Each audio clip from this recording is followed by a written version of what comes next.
अस्सलामुअलैकुम। हदफ टीवी से मैं हूं आपकी मेज़बान सबा मुनीर। आपको बताएं कि पीटीआई के दो सीनियर रहनुमा आमने सामने आ गए। आमिर लियाकत को फिरदौस आशिक अवान की वार्निंग। वज़ीर आला पंजाब के मुआविन खुसूसी फिरदौस आशिक अवान ने पीटीआई रहनुमा रुकन कौमी असम्बली आमिर लियाकत को वज़ीर आला उस्मान बुज़दार को सहरा प्लस कहने के मामले पर कहा है कि आमिर लियाकत जमात के डिसिप्लिन को फॉलो करें, हम कुछ कहेंगे तो शिकायत होगी। पंजाब कबीरा के इजलास के बाद मीडिया से गुफ्तगू करते हुए उन्होंने कहा है कि उस्मान बुज़दार पंजाब के कल्चर को सपोर्ट करने जेब रैली में गए।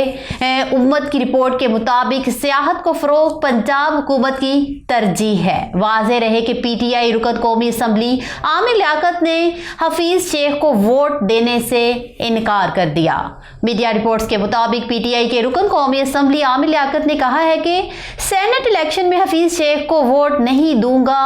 दूसरी जानिब नून लीग ने सेनेट इंतखाबात 2018 में पैसे तकसीम से मुतल्लिक वीडियो स्कैंडल की तहकीकात के लिए दरख्वास्त इलेक्शन कमीशन में जमा करवा दी। तफसीलात के मुताबिक पैसे तकसीम वीडियो स्कैंडल से मुतल्लिक दरख्वास्त मुस्लिम लीग नून के वकील जहांगीर जदौद ने जमा कराई।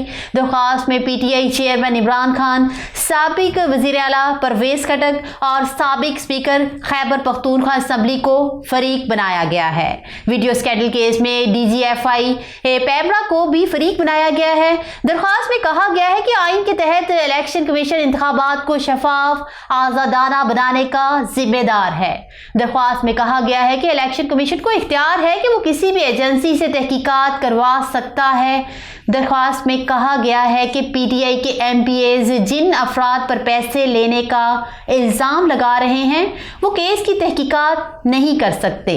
दरख्वास्त में यह भी कहा गया है कि इलेक्शन कमीशन वीडियो स्कैंडल को साफ शफाफ तहकीकात करवाए।